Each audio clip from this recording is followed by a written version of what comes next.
Bonjour, dans cette vidéo, je vais vous parler d'isolation thermique et plus particulièrement de la chaleur spécifique et de la densité de mise en œuvre d'un isolant.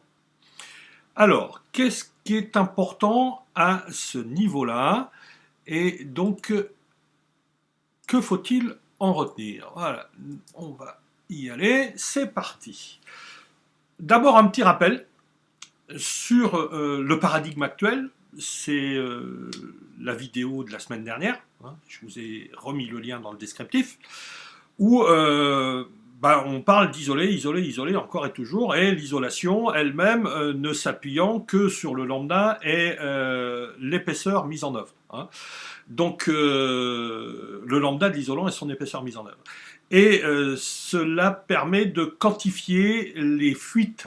Hein, plus on tend vers un R important, moins on aura de fuites. Les fuites étant les quantités de calories qui sortent. Hein. Et donc, malheureusement, le lambda n'est pas stable. Hein. Il dépend de la façon dont on le mesure par rapport à l'orientation des fibres, si on est face à un isolant fibreux. Il dépend du taux d'humidité de l'isolant, de la température de l'isolant et de sa vétusté. Alors, conséquence de cette instabilité du lambda, on a l'été, puisque la température a une forte influence, et qu'au-delà de 27 degrés, on a une dégradation qui peut être importante, hein, du lambda. Donc une inadéquation sur l'action réelle de l'été, hein, et un manque de certitude sur la performance réelle toute l'année.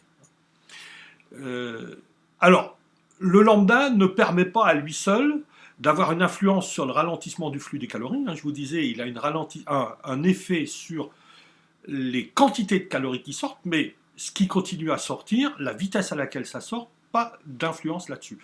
Pas de capacité non plus sur la captation et le stockage des calories en question.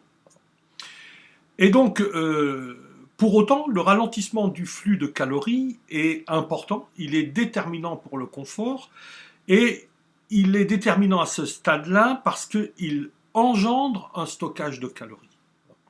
Alors, la captation et le stockage des calories apportent l'hiver une montée en température de l'isolant, et l'été, il retarde la pénétration de la chaleur dans l'habitat. Hein, donc deux points qui sont intéressants, chacun selon la saison. Hein. L'hiver, donc voyons déjà à cette saison-là ce que ça fait. Alors l'hiver, l'influence est liée à ce qu'on appelle la diffusivité. Cette diffusivité, elle permet à une partie de la paroi d'être plus chaude, hein, puisqu'elle permet de stocker des calories. Elle aide donc de ce fait-là à la stabilisation de la température. Du fait que la paroi va être plus chaude, ça va aider également à faire monter la température du parement intérieur, laquelle température étant plus élevée, on aura une intensité de rayonnement vers l'intérieur qui sera meilleure, et la stabilité de la température et le niveau de rayonnement sont, avec l'humidité relative, mais ça c'est autre chose, sont donc deux qualités qui sont très importantes pour les ressentis de confort. Alors, comment fonctionne la diffusivité? Je vous le redis, le lambda ne permet de s'attaquer qu'à la quantité transférée, hein, donc par conduction, et la diffusivité caractérise la vitesse de transfert et le stockage de la chaleur dans la matière pour ce qui concerne les calories qui n'auraient pas été arrêtées par la conduction. Hein. Elle dépend donc, cette diffusivité, de la conductivité du matériau, donc de son lambda, et de la capacité à accumuler la chaleur, ce qui, on va le voir, va changer quand même pas mal de choses. La formule de calcul de la diffusivité est kappa égale lambda divisé par le produit de ρ par Cp. Kappa, donc, qui est la lettre grecque kappa, est l'appellation classique de la diffusivité au niveau international. Hein, voilà, c'est une convention, on l'appelle kappa. Le lambda, c'est aussi la lettre grecque lambda, c'est la conductivité, donc on connaît mieux le lambda, hein, qui s'exprime en watts par mètre carré par Kelvin. Rho, donc c'est aussi une lettre grecque, c'est ce qui caractérise la masse volumique, et elle s'exprime en kilos par mètre cube. Et quant à Cp, c'est la capacité thermique massique à pression constante, qui, elle, s'exprime en joules par kilo par Kelvin. Alors, en ce qui concerne l'été, en ralentissant le flux de la chaleur d'une paroi à l'autre, on retarde l'arrivée de la chaleur à l'intérieur de l'habitat. C'est tout simple. L'été, c'est principalement le soleil qui tape sur le toit. Donc c'est principalement dans le toit que ça va se jouer. Et donc, toute calorie qui serait arrêtée dans l'isolant, c'est une calorie qui ne va pas arriver jusqu'à l'intérieur. Et si elle n'entre pas à l'intérieur, elle va empêcher la température intérieure de monter. Et donc, ces calories sont stockées dans le toit, mais comme la nuit, sous l'effet radiatif du cosmos, il fait plus froid dehors que dedans, on va avoir, et que le froid attire le chaud, les calories vont donc ressortir du toit, et l'isolant va, le matin, être à nouveau froid, et va permettre à nouveau le stockage des calories dans la journée. C'est donc ce qu'on appelle le déphasage. Et il faut viser au moins 10 heures de déphasage, idéalement 12. On peut viser plus, mais aussi longtemps qu'on aura une amplitude de jour de 24 heures, ça ne présentera pas un intérêt majeur. Comment fonctionne le déphasage? Alors, rappel, le lambda n'a d'influence que sur la quantité de calories qu'on arrête ou qu'on laisse traverser.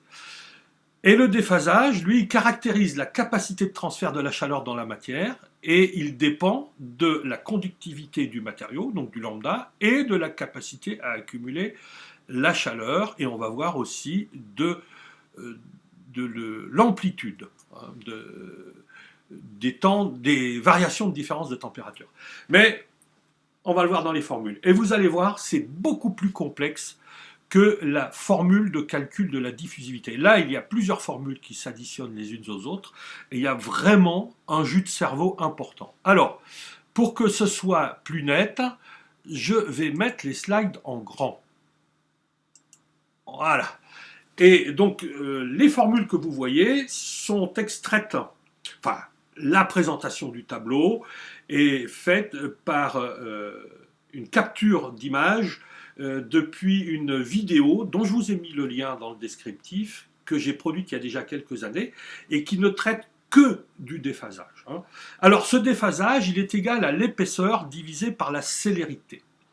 La célérité est la vitesse de diffusion de la chaleur au travers d'une paroi, et elle est égale à 2 fois pi divisé par t multiplié par racine carrée de pi sur t, le tout étant multiplié par racine carrée de A. Bon, je vous avais dit, c'est du jus de cerveau. Alors, ceci correspond à quoi? T, c'est la période d'oscillation de la température extérieure, puisque nous, ce qui nous intéresse, c'est de faire un calcul sur une journée, c'est sur 24 heures. Et A est égal au lambda divisé par ρ multiplié par C. Donc, le lambda, c'est le lambda. Ρ, on l'a déjà vu dans la diffusivité, c'est la masse volumique donc, de la paroi, donc pour ce qui nous concerne là, plus particulièrement de l'isolant, qui s'exprime en kilo par mètre cube, et C, c'est la capacité thermique massique, donc qui, elle, s'exprime en joules par kilo par Kelvin. Alors, on n'a pas fini, donc voilà, pardon, je fais une petite fausse manœuvre, voilà, là. La combinaison des deux formules, on a le déphasage qui est égal à E multiplié par T, multiplié par racine carrée de pi sur T, le tout étant divisé par 2 fois pi multiplié par racine carrée de A. Le déphasage sur une période de 24 heures, je le rappelle, est égal à E multiplié par 1,38 divisé par racine carrée de A, E étant l'épaisseur de la paroi, A, la diffusivité de la paroi, mais on a vu ça dans les formules précédentes, vous pouvez y retourner, et T est égal à la période d'oscillation. Alors, les deux réunis nous donnent l'ensemble du calcul. Donc, vous voyez, je vous avais dit c'est du jus de cerveau, c'en est, pour de bon, c'en est. Alors, je vous le redis, vous avez une vidéo dont je vous ai mis le lien qui ne traite que de ça. Alors, voilà, on va revenir dans la présentation classique.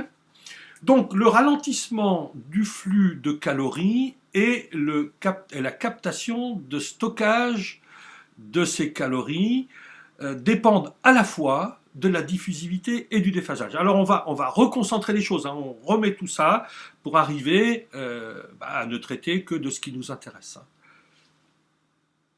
Ah, quelques fausses manœuvres. Voilà, chaque fois qu'on change de système, c'est jamais très simple.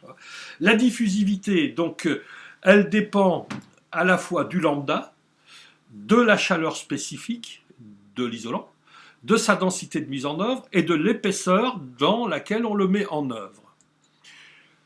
Le déphasage, il dépend à la fois du lambda, de la chaleur spécifique à nouveau, de la densité de mise en œuvre encore, de l'épaisseur à nouveau, mais vient s'ajouter la période d'oscillation des températures. Et donc la diffusivité et le déphasage dépendent à la fois, on vient de le voir, du lambda, de la chaleur spécifique, de la densité de mise en œuvre du matériau isolant et de l'épaisseur de mise en œuvre du dit matériau. Alors on va faire une petite synthèse parce que, voilà, on vient de voir effectivement tout ce qu'il y avait à voir. Mais je pense qu'une synthèse s'impose. En tout cas, moi je l'ai faite. Donc le lambda seul qualifie un isolant. Et l'épaisseur, ce que l'on doit chercher à atteindre conventionnellement, c'est un R déterminé. Alors le R, c'est une convention. On dit, voilà, il faut atteindre tel R, R 2,5, 3,5, 5, etc. Donc, à nouveau, je vous renvoie vers la vidéo de la semaine dernière, dont je vous ai mis le lien en référence, dans le descriptif, hein, qui traite un petit peu de la fausse route de se limiter à cette donnée-là. Hein. Mais en tout cas, à partir du moment où on tient compte du lambda seul, et d'une cible prédéterminée qui est un R conventionnel, hein, eh bien, ou ciblé, on va avoir une moindre épaisseur de mise en œuvre si le matériau a un excellent lambda. Alors ça ne veut pas dire qu'il ne faut pas avoir des matériaux à bon lambda, hein, mais il ne faut pas que ça. Hein. Alors, le lambda seul donc qualifie l'isolant et donc à bon lambda égale moindre épaisseur, mais le lambda se dégrade.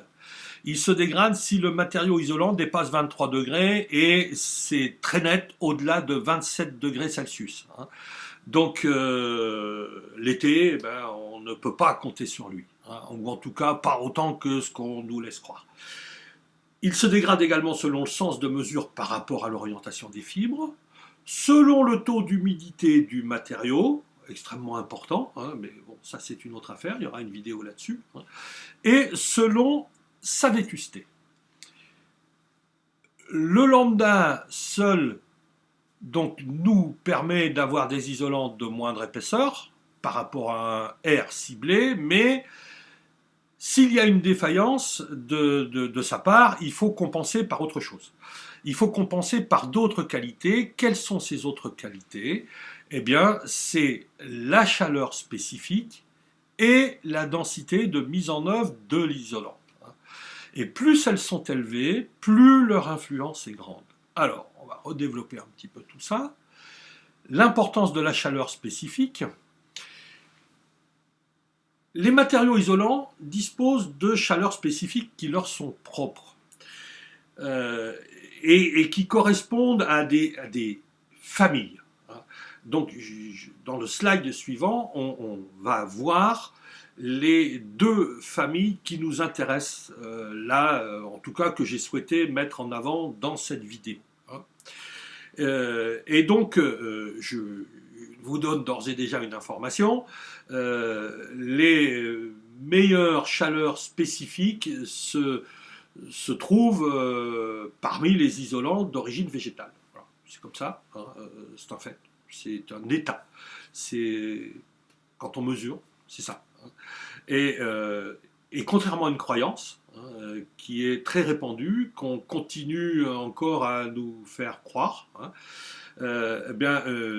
une moindre densité n'est pas un avantage en matière d'isolation, c'est plutôt un inconvénient. Alors, pourquoi nous fait-on croire que c'est un avantage? Parce qu'en règle générale, les matériaux qui disposent d'un excellent lambda, et c'est vrai qu'il y en a qui, notamment les matériaux d'origine pétrochimique, ont des lambdas exceptionnels, hein, le polyuréthane 0,023, sachant que plus le lambda est faible, meilleur il est, hein, donc c'est vraiment exceptionnel. Les laines minérales, on voit des laines minérales couramment aujourd'hui à 0,032, voire 0,030, voire paraît-il moins, enfin pas paraît-il, c'est sûr. Hein. Et donc le lambda des isolants d'origine végétale est en règle générale, lui, plutôt aux environs de 0,037, 0,038, 0,040. Alors c'est loin d'être ridicule, hein, mais c'est moins bon. C'est certainement, c'est certain, c'est moins bon. Maintenant, si on tient compte de l'ensemble des qualités nécessaires, eh bien, à partir du moment où on sait que le lambda n'est pas stable et qu'il faut d'autres choses, et que ces autres choses permettent de participer plus grandement au confort que la limitation des quantités de fuite liées au niveau du lambda, hein, eh bien, c'est la stabilité de la température et le rayonnement ils ont beaucoup plus d'influence sur le ressenti de confort que sur la quantité. La quantité, elle a une influence sur le coût de chauffage pour arriver à une température donnée. Mais si on a un sentiment de confort plus élevé à une température moindre, parce que justement on a de la diffusivité et du déphasage, et qu'on a un meilleur rayonnement des parois intérieures, enfin du revêtement des parois, hein, on va à ce moment-là avoir un sentiment de confort plus vite, plus rapide là, hein, et on va dépenser moins de chauffage parce qu'on chauffera moins, hein, tout simplement. Alors, après ce grand discours, donc les chaleurs spécifiques de chacun et les densités de mise en œuvre. Donc la chaleur spécifique des matériaux d'origine minérale, je n'ai mis que 2 matériaux, mais on va parler des autres, c'est pas grave. Hein. Pourquoi je me suis basé sur ceux d'origine minérale en comparaison avec ceux d'origine végétale? Parce qu'on a les 2 extrêmes. Les matériaux d'origine minérale, pour rappel, font quand même environ 75% de part de marché en France. Et ils ont une chaleur spécifique qui tourne entre 800 et 900 joules par kilo par Kelvin. Donc on va dire 850 en moyenne. Hein. Et ceux d'origine végétale ont une chaleur spécifique qui tourne plutôt aux environs, enfin c'est pas plutôt, qui se situe entre 1850 et 2200 joules, on va dire environ 2000. Donc c'est plus du double. Hein. Donc vous voyez, c'est quand même extrêmement important comme différence. C'est pas rien. Hein. La pétrochimie, polystyrène, polyuréthane, c'est plutôt aux environs de 1400 joules par kilo et par Kelvin. Hein, donc vous voyez, c'est nettement moins. Hein. Donc, je n'ai pas parlé d'une autre famille qui comporte un isolant unique, qui est la laine de mouton. Hein. Autrefois, on avait la plume de canard qui entrait dans cette catégorie aussi, dans cette famille, mais il n'y a plus de production d'isolant à base de plumes. Donc la laine de mouton a un lambda correct, hein, très correct. Elle a d'excellentes qualités au niveau des capacités de sorption et d'absorption, c'est peut-être même elle qui en a le plus. Par contre, elle a un petit peu moins de chaleur spécifique que les isolants d'origine végétale, mais elle en a quand même plus que les isolants d'origine pétrochimique, et bien évidemment beaucoup plus que les isolants d'origine minérale. Voilà un petit peu ce tour d'horizon. Hein.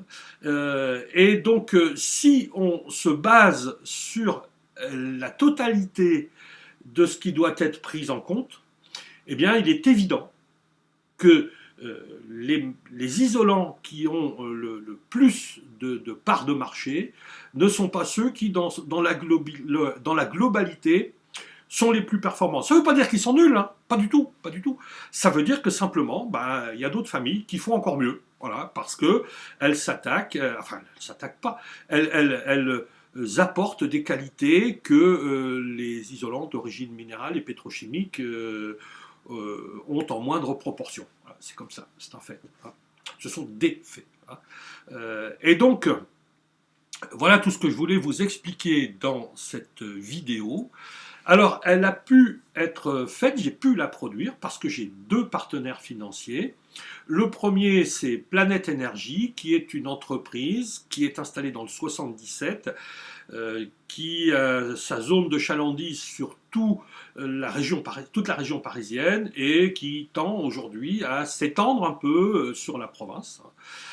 Et Planète Énergie s'occupe de rénovation énergétique depuis l'analyse des besoins donc du bâtiment avant d'attaquer les travaux, hein, et jusqu'à la préconisation des travaux, jusqu'à leur réalisation, soit directement, soit par des sous-traitants. Et il s'occupe également de vous accompagner dans la recherche de toutes les aides qui pourraient vous être accordées pour réaliser ces travaux. Donc je vous recommande vivement de faire appel à eux si vous êtes dans leur zone de chalandise. J'ai mis leur lien dans le descriptif de la vidéo. Et le deuxième partenaire, c'est Gramiterm, qui est un producteur d'isolants d'origine végétale, puisqu'à base d'herbe, c'est de l'herbe qui est collectée sur les aéroports, sur les parkings d'autoroutes, etc., etc. Donc ça n'est absolument pas une concurrence avec l'agriculture. Matériaux d'origine végétale, je ne vais pas vous refaire tout l'article, lambda, tout à fait correct, mais excellente capacité de chaleur spécifique, excellente capacité également au niveau de la densité, de très bonne qualité en matière de gestion des sorptions et des sorptions, donc d'influence de l'humidité dans l'isolant qui lui-même, elle-même, cette humidité a une influence sur le lambda. Et donc ils sont installés en Belgique, ils produisent leur isolant en plusieurs épaisseurs différentes. Vous pouvez les contacter, j'ai aussi mis le lien vers eux dans le descriptif de la vidéo. Et en fonction de vos besoins, ils vous feront un devis et se feront un plaisir de vous livrer où que vous soyez en France. Voilà ce dont je souhaitais vous parler dans cette vidéo. Je vous remercie de l'avoir suivi jusque-là. Si elle vous a plu, faites-le savoir par un like et surtout partagez-la. À bientôt pour d'autres thèmes.